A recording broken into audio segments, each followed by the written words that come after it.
Hi అండి. ఎంతో హెల్తీగా ఉండే డ్రై ఫ్రూట్స్ లడ్డు ఈరోజు నేను మీకు చేసి చూపిస్తాను. ముందుగా డ్రై ఫ్రూట్స్ అన్నిటిని ఒక 250 గ్రామ్స్ అయితే తీసుకోండి.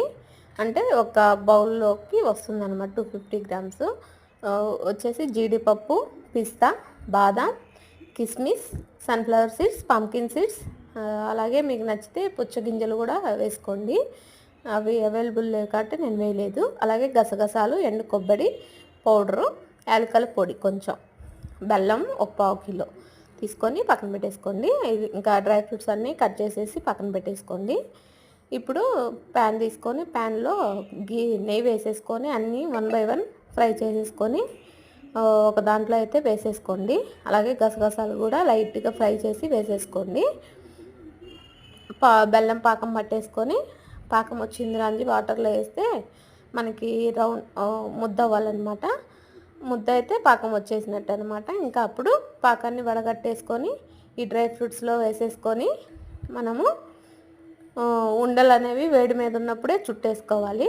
ఇంక ఇక్కడైతే నేను పాకం అయితే వేసేసి ఉండలు అయితే చుట్టేస్తున్నాను. వేడి వేడిగా ఉన్నప్పుడు చెయ్యి అయితే కాలిపోతుందండి. కొంచెం చల్లారింది అంటే ఇంకా ఉండరాదు. దీంట్లో నేనైతే మొత్తం చుట్టట్లేదు, హాఫే చుడుతున్నాను. కొంచెం చుట్టేసి పక్కన పెట్టేసుకుంటాను. ఎండు ద్రాక్షాలు కూడా ఎండు ఖర్జూరం కూడా పౌడర్ చేసి వేసుకున్నాం కదా. సో స్వీట్ అనేది అంత హెవీగా ఉండదు. బెల్లం కూడా కొంచెమే తీసుకున్నాం కాబట్టి అన్నీ పావు కిలో మైల్డ్గా సరిపోతుంది. ఇది వచ్చేసి నేను ఖర్జూరం పేస్ట్ వేసి కలుపుకోవడానికి పక్కన పెట్టుకున్నాను. ఇక్కడైతే మా పిల్లలు వచ్చేసారు, పిల్లలకైతే ఇస్తున్నాను. ఇప్పుడైతే వాళ్ళు ఎలా ఉంది తిని టేస్ట్ అయితే చెప్తారు. మా వాడు ఇక్కడ తినకముందే టేస్ట్ సూపర్ అని చెప్తున్నాడు. ఇక్కడైతే వాళ్ళకైతే నచ్చింది, తింటున్నారు. అంతే.